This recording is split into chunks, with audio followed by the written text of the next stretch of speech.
안녕하세요. 30대 남자입니다. 저는 최근에 겪은 일들로 정신병을 얻었습니다. 앞으로는 사람을 절대 믿지 못할 것 같습니다. 저와 제 와이프는 회사 CC였어요. 저희 회사가 CC는 불가라는 방침이 있어서 결혼하면 한 사람이 정근을 가야 했습니다. 그때 제가 사내에서 평판이 좋았어서 제가 회사에 잔류하고 와이프가 지방지사로 정근을 하기로 했습니다. 지방이라 해도 차로 1시간 거리라 집에서 출퇴근은 가능했어요. 다행히 주말 부부는 하지 않고 지낼 수 있었습니다. 연애 1년 만에 결혼한 거라 신혼도 너무 행복했어요. 그때는 이런 불행이 저에게 닥칠 거라곤 누가 상상이나 할 수 있었겠습니까? 아이가 태어나고 저희 부부는 좀 힘들었습니다. 아침에 출근은 해야지 애는 밤에 잠을 안 자지. 여느 초보 부모가 그렇겠지만 정말 아무리 매일 반복해도 적응이 안 되더군요. 둘 다 다크서클이 발등까지 내려올 지경이었습니다. 와이프는 이렇게는 도저히 못 살겠다며 친정에서 애를 키우겠다고 하더군요. 친정 엄마랑 함께 키우면 훨씬 편하겠다고요. 저도 내심 와이프와 애가 없으면 편하겠다는 생각이 들었어요. 그래서 그날로 짐을 싸서 친정집에 와이프와 아이를 데려다 줬습니다. 친정집에 도착하니 장모님이 저희를 맞아주시더군요. 장모님께서는 저희가 떨어져 지내면 사이가 소원해질까봐 걱정하시더라고요. 그땐 이런 걸로 사이가 소원해질 리 없다고 생각했고 우선 사람부터 살고 보자 심산이 컸어요. 밤에 잠 못 자는 게 이 정도로 고문인지 정말 몰랐죠.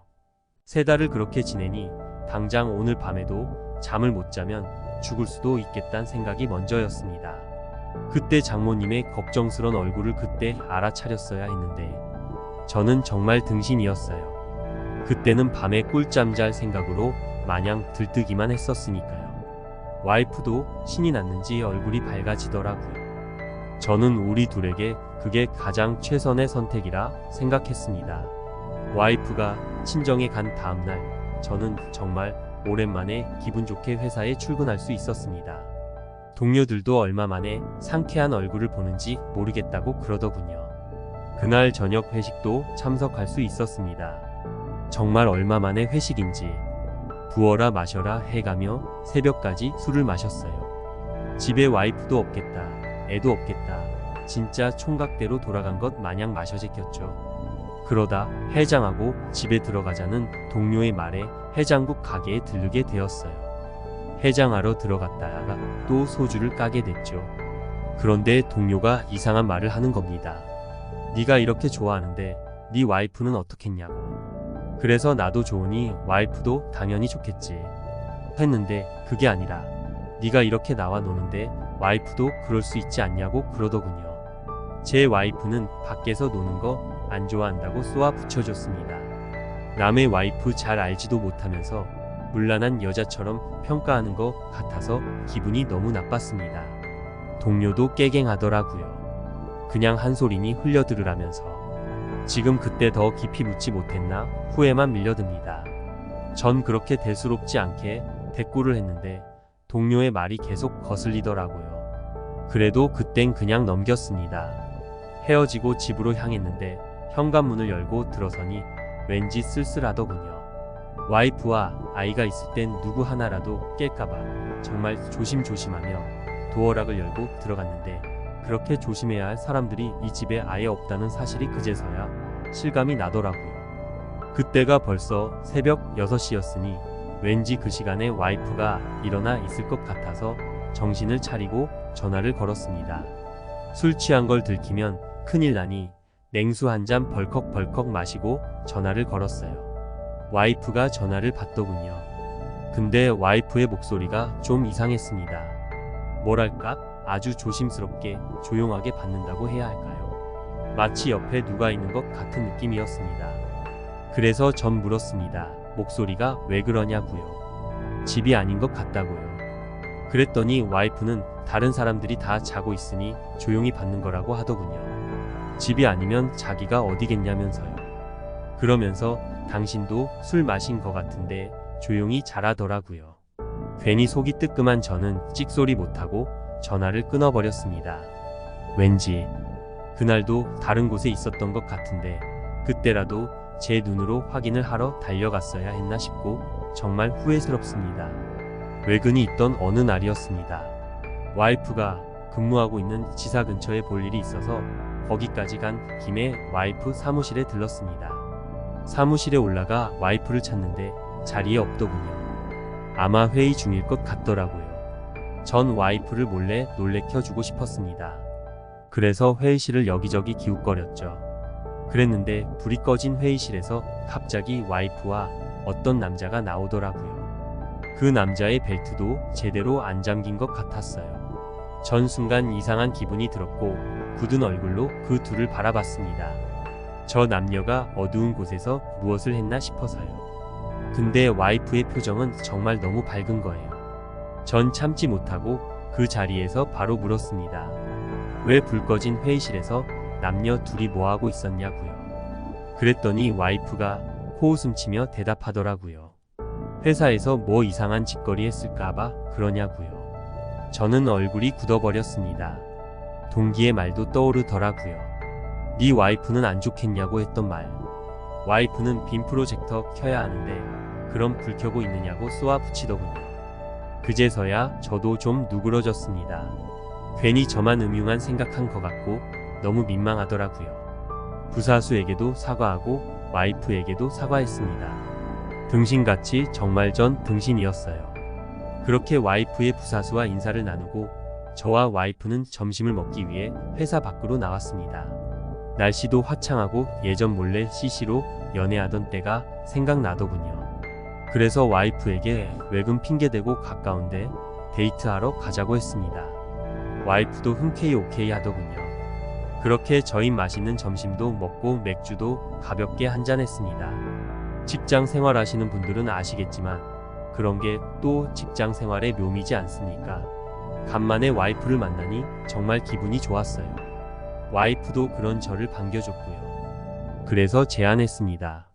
가까운 데 가서 잠깐 쉬자고요. 그러자 와이프가 얼굴을 붉히더니 승낙하더라고요. 저흰 가까운 모텔로 자리를 옮겼어요. 일주일 만에 보는 와이프인데 왜 이렇게 좋은지 방에 들어서자마자 열정적으로 키스를 퍼붓고 서로의 옷을 벗겼습니다. 그렇게 침대로 향하려는데 제 시선이 와이프의 속옷에 멈췄습니다. 처음 보는 속옷이었어요. 그 외 망사로 돼서 야시시한 색깔도 보라색이라 눈에 확 띄더라고요. 전 순간 행동을 멈췄습니다. 와이프 속옷을 손가락에 집어들고 단도직입적으로 물었습니다. 이 속옷 뭐냐고요? 처음 본 거라고. 나랑 같이 지내는 것도 아닌데 왜 속옷을 새로 구입했느냐고요. 전 정말 미칠 것 같았어요. 제 안의 의심들을 없애고 싶었습니다. 그랬더니 와이프가 아주 당당하게 말하더군요. 장모님이랑 TV 보다가 홈쇼핑에서 팔길래 같이 샀다고. 왜 그러냐고 신경질 부리더라고요. 순간 제가 지금 뭘 한 건가 싶고 얼른 와이프에게 사과하고 손이 발이 되도록 빌었습니다. 와이프가 자길 어떤 여자로 본 거냐며 속상해서 울더라고요. 가녀린 와이프 어깨를 꼭 끌어안았습니다. 제가 이런 여자를 의심했다니. 제 자신이 너무 한심하게 느껴지더군요. 와이프를 안자 제 몸에선 바로 반응이 왔습니다. 와이프도 금방 눈치를 채더라고요. 와이프는 익숙하고 빠른 손놀림으로 저를 침대 깊숙이 끌었습니다. 저는 다시 모든 것을 잊은 채 와이프와 사랑을 나눴습니다. 연애 때 생각도 나고 정말 황홀하더군요. 저흰 그렇게 즐거운 시간을 보냈고 각자의 집으로 돌아갔습니다. 그렇게 떨어져 지낸 지 6개월쯤 지났을 때인가요. 회사 마치고 동료와 포장마차에서 술 한잔하고 있었습니다. 해장국 집에서 같이 만났던 그 동료요. 동기는 저에게 아직도 따로 지내냐고 묻더군요. 그렇다고 했습니다. 그랬더니 그 자식이 또 몸에서 멀어지면 마음에서도 멀어지는 거 모르냐고 하더군요. 와이프와 제 사이의 마음도 이미 확인했는데 이 자식은 뭘 보고 그런 소리를 짓거리는 건지 순간 분노가 치밀더군요. 그래도 꾹 참고 우리 와이프 그런 사람 아니라고 단단히 일러두었습니다. 한 번만 더 남의 와이프 욕하면 진짜 가만 안 두겠다고 했죠. 동료의 말이 은근히 짜증나더군요. 한 번도 아니고 2번씩이나. 제 아내를 모욕하는 것 같아 신경 쓰였습니다. 또 솔직한 말로 그 새끼 말이 맞을 것 같기도 했고요. 그렇잖아요. 옛말 틀린 거 없고 눈에서 멀어지면 마음은 멀어지기 쉬우니까요. 그래서 와이프에게 전화를 걸었습니다. 와이프는 좀 취한 것 같더라고요. 회식 중이라고 했습니다. 저는 자유부인 나셨어? 아주 좋아 보이네 했습니다. 그랬더니 와이프가 왜 비꼬냐며 당신도 그렇게 지내지 않냐고 하더라고요. 그래서 이제는 어느 정도 안정이 된 것 같은데 다시 들어와서 지내면 어떻겠냐고 물었습니다. 아이도 4시간 정도 통잠도 잔다고 하고 그 정도면 저희가 같이 지내면서 키워도 문제 없지 않냐고요. 그랬더니 와이프가 흔쾌히 그러겠다고 하더라고요. 저는 와이프가 거절하면 어쩌지 속으로 걱정했거든요. 거절한다는 건 저랑 떨어져 지내고 싶다는 이야기고 그게 와이프의 다른 속내는 아닐까 계속 의심하게 될 것 같아서 너무 겁이 났었습니다. 그런데 이렇게 흔쾌히 들어오겠다고 하니 저는 정말 기뻤어요. 와이프는 짐도 많아졌고 이삿짐 센터도 불러야 하니 자기가 알아보고 말해주겠다고 하더군요. 저는 기쁜 마음에 알겠다고 대답했습니다. 와이프가 집으로 돌아오겠다는 대답에 전 기뻤습니다. 동료 그 새끼 코도 납작하게 해주고 싶었어요. 봐라, 우리 와이프 내가 들어오라고 한번 말해서 바로 돌아왔다. 이 새끼야 하고 큰소리 쳐주고 싶었습니다. 그런데 그 다음 날부터 와이프 태도가 좀 이상하더군요. 장모님이 아프다. 장인어른이 아프다. 채린이가 아프다. 그 집 사람들이 돌아가며 아프더라고요. 그러다가는 급기야는 본인이 아프다고 당장 못 움직이겠다는 겁니다. 저는 그날 완전 화가 났습니다. 왜 이렇게 자꾸 핑계만 대고 안 돌아오려고 하는지 제 눈으로 직접 봐야겠다 싶었습니다. 퇴근하자마자 친정집으로 곧장 달려갔어요. 아픈 사람 차에 싣고 우리 집으로 돌아오려고요. 처갓집 도착하자마자 초인종을 마구 눌렀습니다. 그랬더니 장모님이 나오시더라고요. 저는 와이프와 아이 데리고 집에 가려고 왔다고 말씀드렸어요. 그랬더니 장모님 반응이 너무 이상한 거예요. 말도 더듬으시고. 그래서 와이프 어디 갔냐고 하니 지금 병원에 있다는 게 아니겠어요. 저는 정말 너무 놀랐습니다. 그래서 당장 병원으로 같이 가시자고 했죠. 그랬는데 그 다음 장모님의 말이 더욱 충격적이었습니다. 와이프가 지금 산부인과에 있다는 거예요. 대체 와이프가 왜 산부인과에 있습니까? 장모님 입에서 대답이 나오자마자 저는 기함을 했습니다. 다른 병원도 아니고 산부인과라더군요. 대체 어디가 어떻게 아프길래 산부인과에 입원까지 한 건지. 저는 한달음에 병원으로 달려갔습니다. 병실에 누워있는 와이프를 발견했습니다. 기운이 하나도 없더군요. 저는 병실로 뛰쳐들어가 와이프의 손을 잡았습니다. 이게 대체 어찌된 일이냐고요. 그랬더니 와이프는 자초지종을 설명해 주더라고요. 우리가 얼마 전 외근을 나갔을 때 사랑을 나누고 몸이 이상해 검사를 해보니 임신이 되었더랍니다. 그래서 기쁜 마음에 병원을 갔는데 글쎄 착상이 자궁이 아닌 나팔관에 되어서 일이 커졌다는 거예요. 이 모든 일이 자신의 잘못 같아 저에게 말도 못하고 끙끙 앓다가 혼자 수술을 하러 왔다는 겁니다. 저는 순간 와이프가 그동안 얼마나 힘들었을지 상상되면서 정말 이 연약하고 가녀린 제 와이프가 혼자 어둠 속에서 절망하고 있었을 걸 상상하니 눈물이 앞을 가리더라고요. 와이프도 그간 얼마나 힘들었던지 눈물을 펑펑 쏟더라고요. 그런 저희 둘을 지켜보시는 장모님도 눈물을 흘리시더군요. 저희 셋이 병실에서 참 많이도 울었습니다. 와이프는 얼마나 힘들었던지 저에게 와락 안기더군요. 저희 부부는 서로를 부둥켜 안고 엉엉 울었습니다. 새 생명이 찾아온 건 기쁜 일인데 하필 착상이 잘못돼서 한참을 울고 있는데 장모님이 입을 여시더라고요. 둘이 이렇게 서로를 아끼고 죽고 못 사는데 그만 집으로 들어가라면서요. 급한 짐은 당신이 다 싸오셨으니 이거 들고 집으로 가라고 하시더라고요. 나머지 짐은 천천히 가져가라고 하시면서요. 장모님이 와이프 짐을 바리바리 싸들고 오셨더군요. 그날로 저희는 다시 합쳤습니다. 제 인생에 다시 선샤인이 비치는 것 같더라고요. 밤에 아이가 우는 소리도 저에겐 사랑스러운 멜로디 같았습니다. 예전엔 무슨 악마가 고함 지르는 소리로 들렸었는데 사람 마음이 간사하다는 말이 실감이 나더라고요. 아내가 일어나려는 기색이 느껴지면 제가 얼른 아이에게 뛰어갔어요. 와이프와 아이가 집에 있다는 것 자체만으로도 힘이 솟더라고요. 우리 세 가족만 제 곁에 있다면 전 뭐든지 할 수 있을 것 같았습니다. 앞으로 꽃길만 펼쳐질 거라 생각했습니다. 어느 주말이었습니다. 와이프가 모델하우스에 가보자더군요. 자기도 이제 신도시에서 살아보고 싶다고 노래를 불렀었는데 이번에 마지막 분양이 나왔다고 가보자더라고요. 가서 들어보니 조건도 괜찮았습니다. 역세권에 초품화라 애 키우기 딱일 것 같더라고요. 계약 취소권에 대한 추가 분양이라 입주도 바로였어요. 저는 있는 돈 없는 돈 모조리 끌어다 계약했습니다. 와이프가 원하는데 이 정도 못해주겠나 싶더라고요. 새로 입주한 집은 말 그대로 아늑한 보금자리였습니다. 이대로 영원히 행복할 것 같더군요.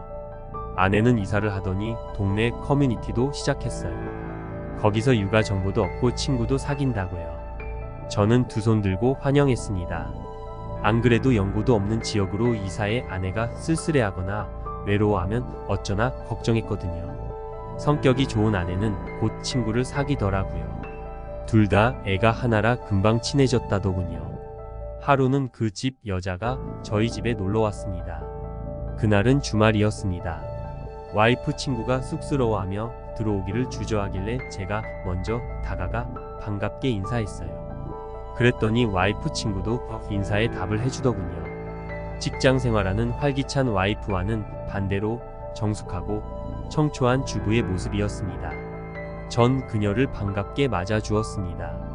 여자들이 좋아한다는 마라탕과 꿔바로우까지 배달시켜 주었어요. 간만에 친구가 생겨 좋은지 와이프가 아껴두었던 양주를 꺼내더군요. 저희는 부어라 마셔라 아주 즐거운 시간 보냈습니다. 시간이 늦었는지 와이프 친구 남편이 왔습니다. 자기 와이프를 데리러 온 거죠. 저는 거나하게 취해 그 사람에게 인사를 건넸습니다. 와이프를 이렇게 취하게 만들었으니 제 잘못이 컸죠. 기분이 아무리 좋았어도 선을 지켰어야 하는 건데 제 생각이 너무 짧았습니다. 입장 바꿔 생각해도 제가 그 남편 입장이라면 너무 기분이 나쁠 것 같았어요.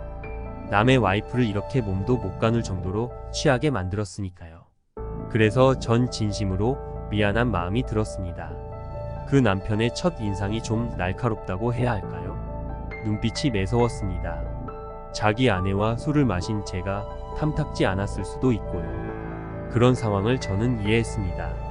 입장 바꿔서 생각해보면 제가 와이프를 데리러 왔다 생각하면 충분히 기분 나쁠 수 있다고 생각했습니다. 그 여자도 술을 잘 못 마시는 여자였는지 남편 등에 업혀 나가더라고요. 제 아내도 사과했습니다. 제 와이프도 초면에 이렇게 만들어서 너무 죄송하다고 연신 사과하더라고요. 와이프가 사과드리니 기분이 좀 풀렸는지 그 남편도 살짝 웃더라고요. 그러더니 다음번엔 자기가 식사를 대접한다고 하더라고요. 그 남자가 그렇게 나오니 와이프 얼굴에 화색이 돌더라고요. 좋아하는 게 눈에 보일 정도로요. 전 뭔가 기분이 살짝 나빴습니다. 식사 대접한다는 소리가 뭐 그리 반길 일인지 저는 와이프의 반응이 못마땅했습니다. 그래서 슬쩍 떠봤죠. 남의 남자가 밥 사준다는 소리가 그렇게나 기분 좋은 일이냐고요. 그랬더니 와이프는 친구 남편인데 그게 무슨 소리냐며 질투하냐고 비아냥 대더라고요. 밥 사준다는 소리에 입이 귀에 걸리더라고 말해줬죠. 내가 밥 사줘도 별 좋은 내색도 없으면서 다른 남자가 밥 사준단 소리에는 그렇게 활짝 웃냐고요. 그래서 만약에 나도 다른 여자랑 밥 먹어도 괜찮냐고 하니까 와이프가 당연하지 하더라고요. 아주 쿨한 척은 시베리아 허스키가 따로 없더라고요. 어이가 없었습니다. 아내는 정말 제가 다른 여자를 만나도 아무렇지도 않다고 생각한 걸까요? 지금도 그녀의 목소리가 귀에 울리는 것 같군요. 아무튼 그날 저녁에 약간의 말다툼을 했던 것 같습니다. 양주에 소매까지 말아 마셔 다음날 기억이 잘 안 나더라고요. 깨질 것 같은 머리를 부여잡고 출근을 했습니다. 어떻게 운전을 해서 출근을 했나 싶을 정도더라고요. 점심도 못 먹고 책상에 엎어져 있는데 모르는 번호로 전화가 왔습니다. 전화를 받으니 상대편에서 생각지도 못한 말이 나왔습니다. 바로 제 동료의 와이프더군요. 네, 그 동료요. 저랑 해장국 먹고 제 와이프 흉보던 그 동료 말입니다.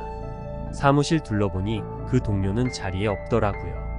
그래서 외근 나간 것 같다고 동료에게 전화해 보시라고 하고 끊으려는데 그 와이프가 저에게 긴히 할 말이 있어 회사 근처에 왔으니 따로 보자고 하더군요.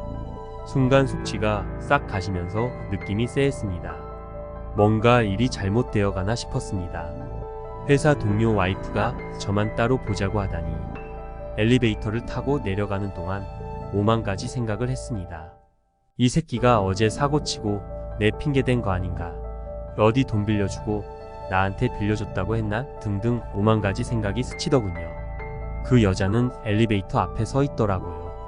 저희는 근처 카페로 자리를 옮겼습니다. 자리에 앉자마자 그 여자가 대뜸 말을 하는데 전 그 말에 놀라 뒤로 쓰러질 뻔했어요. 대체 이게 무슨 소린지. 아니, 제 와이프와 동료가 그렇고 그런 사이라는 거 아니겠어요? 이게 대체 무슨 말도 안 되는 소리를 사람 말처럼 하는 것인지. 저 진짜 그날 하늘이 노래진다는 거 처음 경험했습니다. 저는 눈알이 튀어나오는 줄 알았습니다.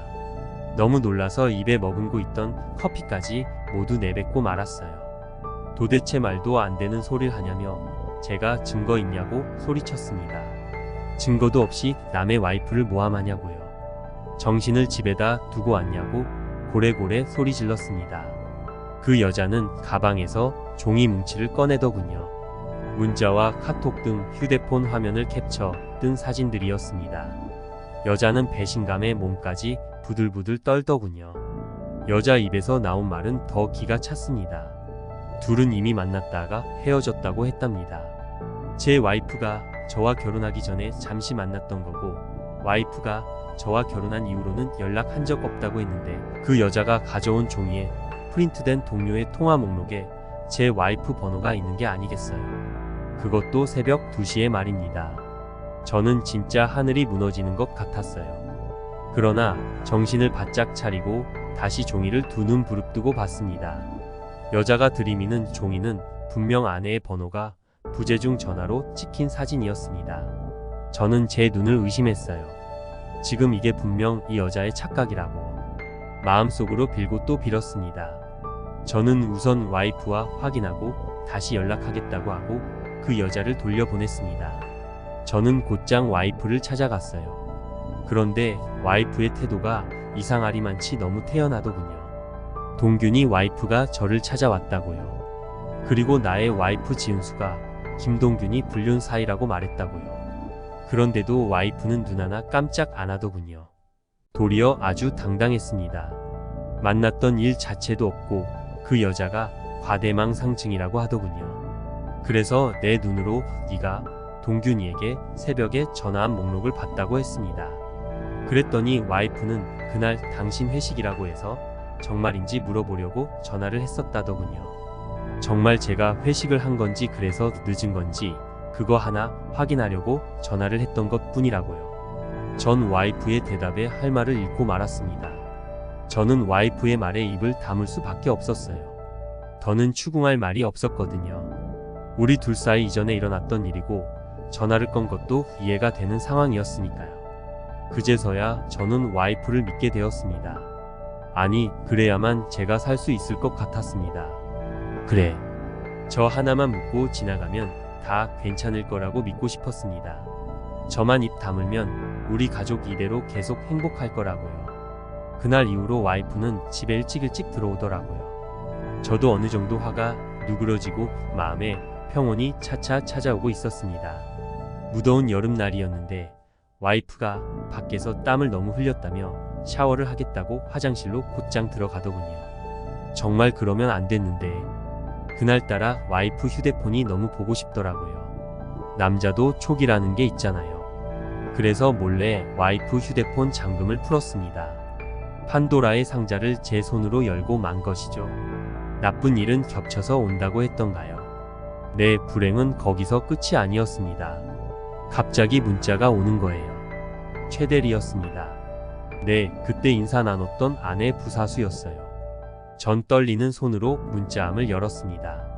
문자 내용이 가관이었어요. 자기는 집에 도착했다면서 아직도 아랫도리가 시큰하다며 그런데도 당신을 안고 싶다고 하는 그 새끼의 문자에 저는 머리 꼭지가 열렸습니다. 그러면서 벌써 남편이랑 하고 있는 건 아니냐며 발정난 너의 모습은 자신만 보고 싶다는 그런 저질스러운 문자까지 눈에 불이 난다는 경험을 하고야 말았습니다. 저는 손이 부들부들 떨렸어요. 정말 이제 어떻게 해야 하나 싶더라고요. 우선 아내에게는 포커페이스를 유지하기로 했습니다. 모든 증거를 잡아야 확실하게 정리할 수 있겠더라고요. 문득 이런 생각을 하면 안 되지만 채린이가 제 딸인지조차 의심이 됐어요. 저는 자고 있는 채린이의 머리카락을 뽑았습니다. 모근이 없으면 검사를 할 수 없다고 하더군요. 찡그리는 제 딸의 얼굴에 가슴이 아팠지만 저에게는 선택권이 없었습니다.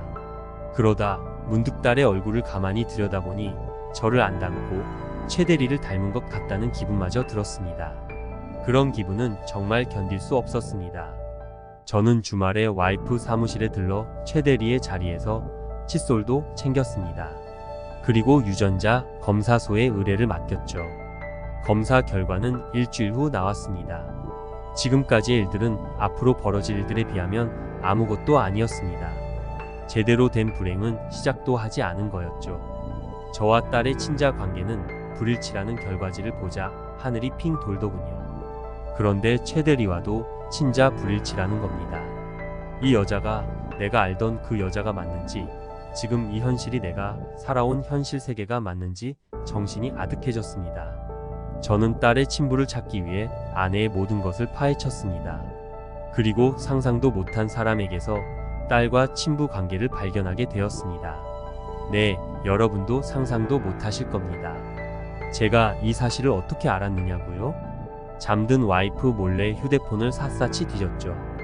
여자 이름들로 저장된 수많은 연락처들이 전부 스와핑, 오픈 채팅, 유부남녀, 동호회에서 알게 된 남자들이더군요.